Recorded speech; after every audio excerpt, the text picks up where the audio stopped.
এক মুহূর্তের জন্য আপনার বর্তমান জগৎটাকে ভুলে যান। ভুলে যান আপনার হাতের স্মার্টফোন, ভুলে যান বিমানে চড়ে মহাদেশ পাড়ি দেওয়ার কথা। এমনকি ভুলে যান পিচঢালা মসৃণ রাজপথের কথা। নিজেকে কল্পনা করুন এমন এক পৃথিবীতে যেখানে গতি শব্দটার অস্তিত্বই ছিল প্রকৃতির খেয়ালের উপরে নির্ভরশীল। তখন পৃথিবীটা ছিল বিশাল, ভয়ংকর এবং বিচ্ছিন্ন। লন্ডন থেকে এডিনবরা আজকের দিনে যা মাত্র কয়েক ঘন্টার পথ, তখন সেই পথ পাড়ি দিতে লাগত পুরো ২ সপ্তাহ। সেটাও যদি আবহাওয়া ভালো থাকে। কাদা, ধুলো আর ডাকাতের ভয় নিয়ে মানুষ তখন নিজের গ্রামের সীমানা পেরোতে দুবার ভাবত। মানুষের জীবন ছিল স্থবির। দূরত্ব ছিল মানুষের সবচেয়ে বড় শত্রু। আমরা জানতাম না পাহাড়ের ওপারে কি আছে। আমরা জানতাম না সমুদ্রের তীরের মানুষেরা কেমন আছে। কিন্তু মানুষের মনের গভীরে একটি আদিম আকাঙ্ক্ষা সবসময় ছিল বিজয়। মানুষ চেয়েছিল এই দূরত্বকে জয় করতে। মানুষ চেয়েছিল বাতাসের বেগে ছুটতে। আর সেই অদম্য জেদ, সেই অসম্ভবকে সম্ভব করার পাগলপনা স্বপ্ন থেকেই জন্ম নিল এমন এক প্রযুক্তি যা মানব সভ্যতার মেরুদণ্ডই বদলে দিল। আগুন, চাকা আর ইস্পাতের এক অদ্ভুত সংমিশ্রণ। একটি বিপ্লব যা পৃথিবীকে ছোট করে আনলো। স্বাগতম ইনফোনারিতে। আজ আমরা শুধু কোনো যানবাহনের গল্প বলবো না। আজ আমরা শুনবো কিভাবে বাষ্পের শক্তি আর লোহার ট্রাক মিলে মানব ইতিহাসের সবচেয়ে বড় ইঞ্জিনটি চালু করেছিল। আজ আমরা জানবো রেলওয়ের মহাকাব্যিক ইতিহাস। তো আদিম চাকা এবং লোহার রাস্তার স্বপ্ন। আমরা প্রায়শই মনে করি রেলওয়ে মানে স্টিম ইঞ্জিন বা বাষ্পীয় ইঞ্জিন। কিন্তু ইতিহাস বলে অন্য কথা। রেলওয়ের ধারণা ইঞ্জিনের জন্মের হাজার বছর আগেই মানুষের মাথায় এসেছিল। রেলওয়ের মূল দর্শনটি খুব সাধারণ। ঘর্ষণ বা ফ্রিকশন কমানো। মাটির ওপর দিয়ে কিছু টেনে নিয়ে যাওয়া কঠিন, কিন্তু যদি মাটিটা মসৃণ হয়, যদি চাকাটা নির্দিষ্ট খাদে চলে। খ্রিস্টপূর্ব ৬০০ অব্দে প্রাচীন গ্রিসের কারিস্তে ডিউলক্স নামের এক ধরনের রাস্তার অস্তিত্ব ছিল। এটি ছিল চুনাপাথরের তৈরি এক বিশাল রাস্তা, যার ওপর দিয়ে জাহাজ বা ভারী পণ্য টেনে এক সমুদ্র থেকে আরেক সমুদ্রে নিয়ে যাওয়া হতো। একে বলা যেতে পারে রেলওয়ের প্রপিতামহ। যেখানে কোনো ইঞ্জিন ছিল না, ছিল মানুষের পেশিশক্তি আর পশুর শ্রম। কিন্তু তারা একটি বৈজ্ঞানিক সত্য বুঝতে পেরেছিল। গাড়িকে যদি নির্দিষ্ট ট্রাকে বা পথে রাখা যায়, তবে শক্তি কম খরচ হবে। এরপরে আমরা চলে যাই সেই মধ্যযুগের ইউরোপে। ১৫০০ সালের দিকে জার্মানির অন্ধকার খনিগুলোতে। সেখানে শ্রমিকরা কাঠের তৈরি ছোট ছোট ট্রলি ব্যবহার করত। এই ট্রলিগুলো চলত কাঠের তৈরি বিমের উপরে। তারা এর নাম দিয়েছিল হ্যান্ডেলস বা কুকুর, কারণ ট্রলিগুলো চলার সময় কুকুরের ঘেউ ঘেউ করার মতো শব্দ হতো। তো ভাবুন, স্যাঁতসেঁতে অন্ধকার সুড়ঙ্গ, মোমবাতির আলো আর কাঠের উপরে চাকার ঘর্ষণের শব্দ। এটাই ছিল রেলওয়ের ভ্রূণাবস্থা। কিন্তু কাঠের রেল বেশিক্ষণ টিকত না। ভারী কয়লার ওজনে তা ভেঙে যেত। মানুষ তখন বুঝল কাঠের দিন শেষ। আমাদের প্রয়োজন আরো শক্ত কিছু। আমাদের প্রয়োজন লোহা। তো ১৭৬০-এর দশকে শিল্প বিপ্লবের ঠিক আগে আগে কয়লা খনিগুলোতে কাঠের বদলে লোহার পাতের ব্যবহার শুরু হলো। একে বলা হতো প্লেটওয়েস। হঠাৎ করেই মানুষ দেখল লোহার ওপর লোহার চাকা চললে তা কাঠের চেয়ে বেশি দ্রুত এবং সহজে চলে।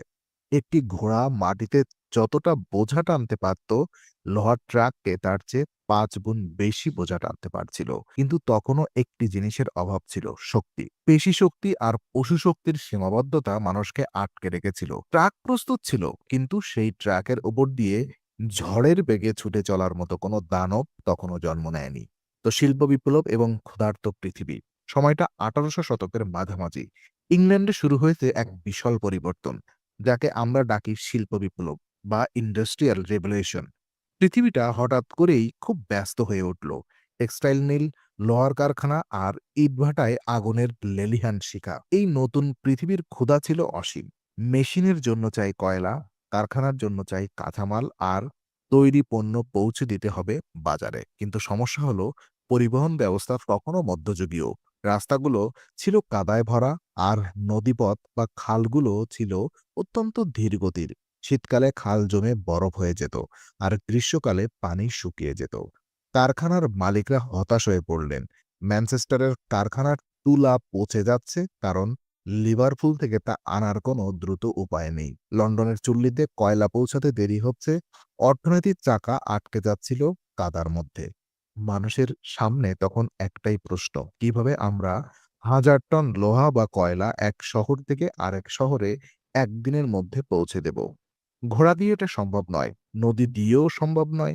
মানুষের প্রয়োজন ছিল এমন এক শক্তির যা ক্লান্ত হয় না, যার ঘুম পায় না এবং যা দিনরাত সমান তালে কাজ করতে পারে। ঠিক এই সময়ে স্কটল্যান্ডের এক বিজ্ঞানী জেমস ওয়াট বাষ্পীয় ইঞ্জিনের উন্নতি সাধন করলেন। প্রথমে এই ইঞ্জিনগুলো শুধু খনি থেকে পানি সেচতে বা কারখানার চাকা ঘোরাতে ব্যবহৃত হতো। এগুলো ছিল বিশাল, ভারী এবং স্থির। কেউ তখনও ভাবেনি যে এই দানবীয় মেশিনকে চাকার উপরে বসিয়ে চালানো সম্ভব। কিন্তু প্রয়োজনই উদ্ভাবকের জনক। খনি মালিকরা ইঞ্জিনিয়ারদের উপরে চাপ দিতে থাকলেন, আমাদের এমন কিছু দাও যা কয়লা টানতে পারে। বাষ্পের শক্তি তখনও খাঁচায় বন্দী ছিল, অপেক্ষা করছিল কেউ একজন এসে সেই খাঁচা খুলে তাকে মুক্ত করে দেবে। রিচার্ড ট্রেভিটিক ও বাষ্পের দানব ইতিহাস জেমস ওয়াট বা জস স্টিফেন্সকে মনে রেখেছে, কিন্তু রেলওয়ের আসল জন্ম যার হাতে, তিনি ছিলেন এক জেদি এবং দুঃসাহসী মানুষ।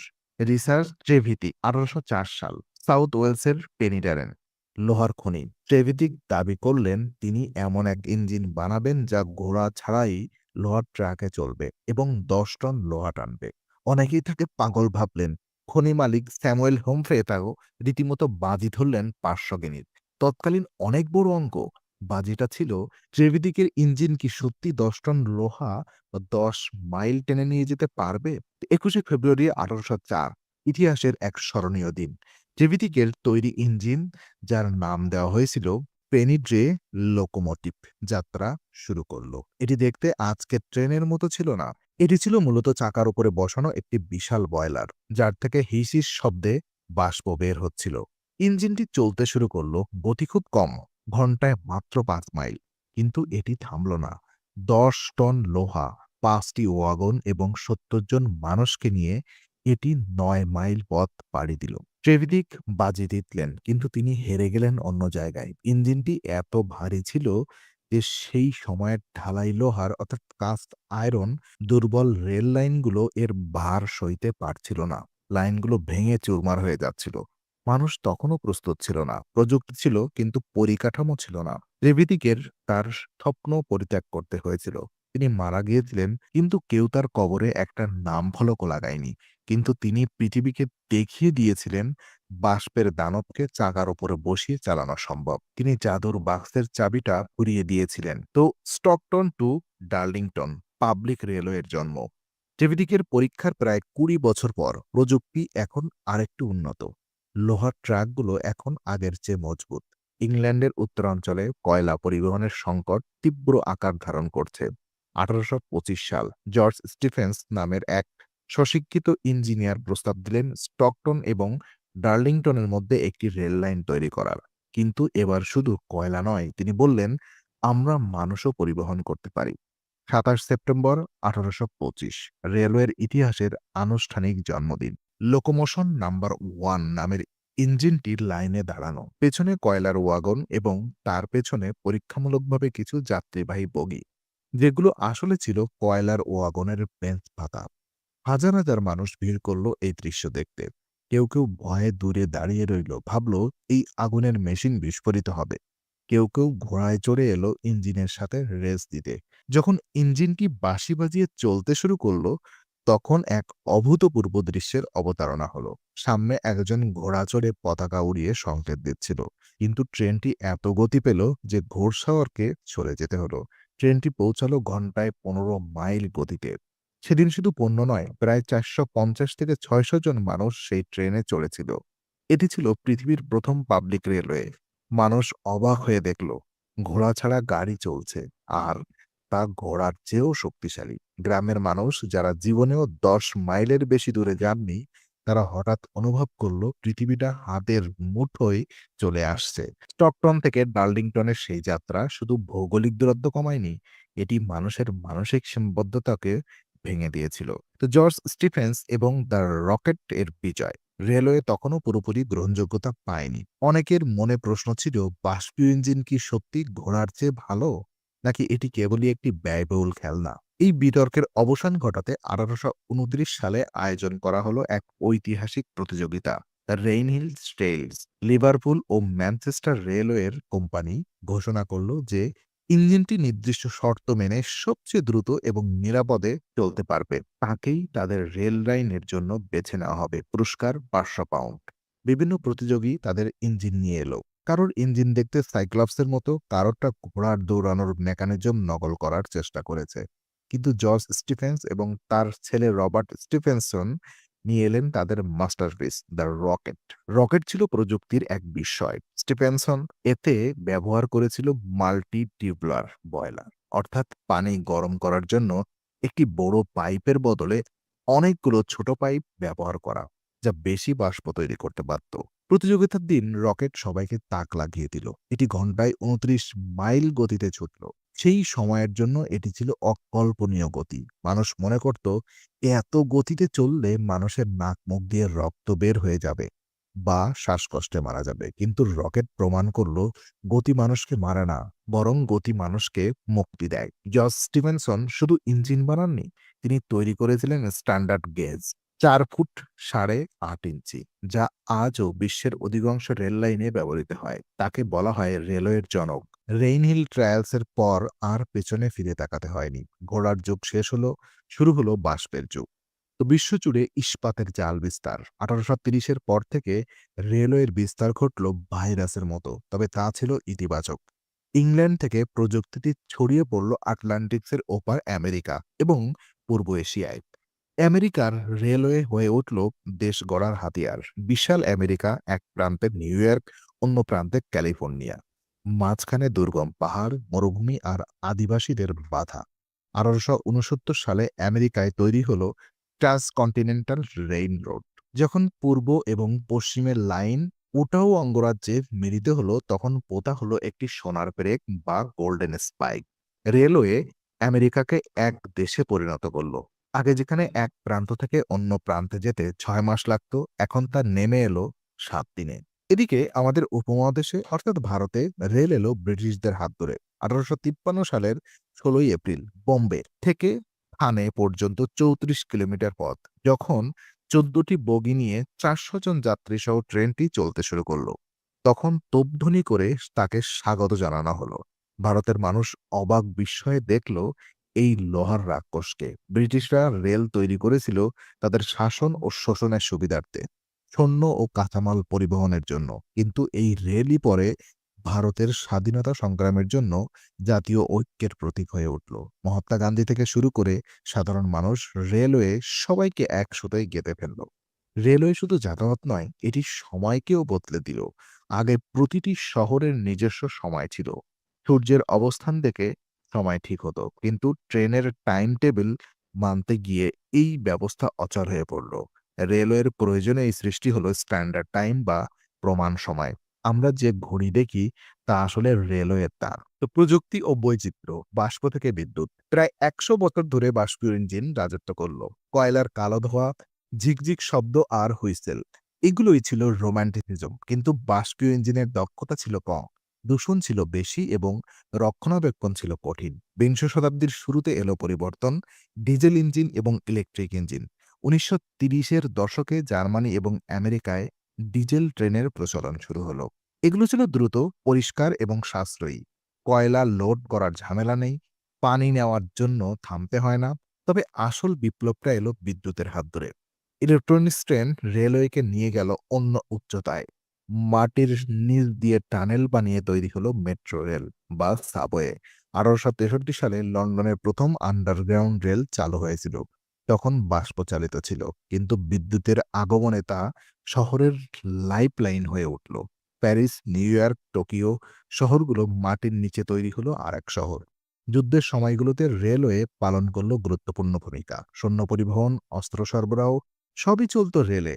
দ্বিতীয় বিশ্বযুদ্ধের পর ইউরোপ এবং জাপান তাদের ধ্বংসপ্রাপ্ত রেল লাইনগুলো নতুন করে গড়তে শুরু করলো এবং সেখান থেকেই জন্ম নিল গতির এক নতুন সংজ্ঞা, গতির ঝড়, বুলেট ট্রেন এবং শিনকানসেন। দ্বিতীয় বিশ্বযুদ্ধের পর জাপান ছিল বিধ্বস্ত, কিন্তু তারা চাইল বিশ্বকে দেখিয়ে দিতে যে তারা ফুরিয়ে যায়নি। 1964 সাল টোকিও অলিম্পিক। তার ঠিক আগে জাপান চালু করল টোকাওদে শিনকানসেন বা বুলেট ট্রেন। টোকিও থেকে ওসাকা আগে লাগতো ৬ ঘন্টা, বুলেট ট্রেন তার নামিয়ে আনলো ৪ ঘন্টার নিচে। আজ যা ২.৫ ঘন্টারও কম, ঘন্টায় ২১০ কিলোমিটার গতি। বিশ্ব অবাক হয়ে দেখল। অনেকেই বলেছিল ট্রেনের দিন শেষ, এখন তো বিমানের যুগ। কিন্তু জাপান প্রমাণ করল বিমান নয়, রেলই ভবিষ্যতের বাহক। বুলেট ট্রেন নিরাপদ, সময়ানুবর্তী এবং আরামদায়ক। জাপানের দেখাদেখি ফ্রান্স তৈরি করল টিজিভি, জার্মানি তৈরি করল আইসিই এবং চীন তৈরি করল তাদের বিশাল হাই স্পিড রেল নেটওয়ার্ক। আজকের হাই স্পিড ট্রেনগুলো ঘন্টায় ৩৫০ কিলোমিটারের বেগে চলে। কভিডে চুমুক দিতে দিতে জানালা দিয়ে তাকালে মনে হয় পৃথিবীটা ব্লার হয়ে গেছে। এই ট্রেনগুলো শুধু প্রযুক্তি নয়, এগুলো হলো মানুষের নিখুঁত ইঞ্জিনিয়ারিং এর প্রমাণ। তো চ্যালেঞ্জ এবং বিজয়ের গল্প কি? রেলওয়ের এই যাত্রা কুসুমাস্তীর্ণ ছিল না। প্রতিটি মাইল ট্রাক বসানোর পেছনে আছে রক্ত, ঘাম এবং মৃত্যুর গল্প। সুইজারল্যান্ডের আল্পস পর্বতমালা, সেখানে ট্রেন চালানো ছিল অসম্ভব, কিন্তু মানুষ পাহাড় ফুটো করে তৈরি করল টানেল। গঠা পেস টানেল, বিশ্বের দীর্ঘতম রেল টানেল, যা পাহাড়ের পেটের ভেতর দিয়ে ৫৭ কিলোমিটার লম্বা। পেরুর আন্দিস পর্বতমালা, সেখানে ট্রেনকে উঠতে হয় মেঘের উপরে। এত খাড়া পথ যে ট্রেন জিগজ্যাগ করে বা সাপের মতো এঁকে-বেঁকে উপরে ওঠে। ইংল্যান্ড ও ফ্রান্সের মাঝখানে ইংলিশ চ্যানেল, সমুদ্রের নিচ দিয়ে রেল লাইন নিয়ে যাওয়া ছিল একসময় সায়েন্স ফিকশন, কিন্তু ১৯৯৪ সালে ইউরো টানেল চালু হলো। সমুদ্রের তলদেশ দিয়ে ট্রেন ছুটছে। রেলওয়ে আজ ও ভবিষ্যৎ, ম্যাগলেভ থেকে হাইপারলুপ। আজ আমরা কোথায় দাঁড়িয়ে? আজকের রেলওয়ে স্মার্ট। আপনার পকেটের ফোনেই টিকিট, স্টেশনে ফেসিয়াল রিকগনিশন, আর ট্রেনগুলো চলে আর্টিফিশিয়াল ইন্টেলিজেন্স বা এআই এর সাহায্যে। অনেক দেশ এখন চালকবিহীন ট্রেন বা ড্রাইভারলেস ট্রেন চলছে। কিন্তু ভবিষ্যৎ কি? চাকার যুগ কি শেষ হতে চলেছে? হয়তো। আমরা প্রবেশ করছি ম্যাগলেভ যুগে। ম্যাগনেটিক লেভিটেশন, চুম্বকের গতিতে ট্রেন লাইন থেকে কয়েক ইঞ্চি উপরে ভেসে থাকে। কোনো ঘর্ষণ নেই, তাই গতি অকল্পনীয়। জাপানের ম্যাগলেভ পরীক্ষার ৬০৩ কিলোমিটার প্রতি ঘন্টা গতি তুলেছে। আর আছে ইলন মাস্কের স্বপ্ন হাইপারলুপ, বাতাসের চাপ শূন্য বা ভ্যাকুয়াম টিউবের ভেতর দিয়ে পথ ছুটে যাবে। অনেকটা বিমানের মতো গতি, কিন্তু মাটিতে বা মাটির নিচে। ভবিষ্যতের রেলওয়ে হবে পরিবেশ বান্ধব, হাইড্রোজেন চালিত ট্রেন, যা থেকে ধোঁয়ার বদলে বের হবে কেবল পানি। সৌরবিদ্যুতে চলা ট্রেন, রেলওয়ে হয়ে উঠেছে পৃথিবীর বাঁচানোর এক সবুজ হাতিয়ার। তো ইস্পাত ও স্বপ্নের অনন্ত যাত্রা। রেলওয়ের ইতিহাস কেবল লোহা আর বাষ্পের ইতিহাস নয়, এটি মানুষের সংযোগের ইতিহাস। একসময় আমরা ছিলাম একা, বিচ্ছিন্ন। রেলওয়ে আমাদের হাত ধরল, এক গ্রামকে আরেক গ্রামের সাথে, এক দেশকে আরেক দেশের সাথে মিলিয়ে দিল। রিসার্চ টেভিতের এই ছোট্ট নড়বড়ে ইঞ্জিন থেকে আজকের সুপারফাস্ট ম্যাগলেভ, এই যাত্রায় আমরা পাশ করেছি ২০০ বছরের বেশি সময়। আমরা পাহাড় কেটেছি, নদী শাসন করেছি, সমুদ্রের তলদেশ জয় করেছি। রেল লাইনগুলো যেন পৃথিবীর ধমনী, আর ট্রেনগুলো তার রক্তকণিকা। অবিরত অক্সিজেন পৌঁছে দিচ্ছে সভ্যতার প্রতিটি কোণে। যতদিন মানুষের মনে অজানাকে জানার আগ্রহ থাকবে, ততদিন মানুষ মিলতে চাইবে একে অপরের সাথে।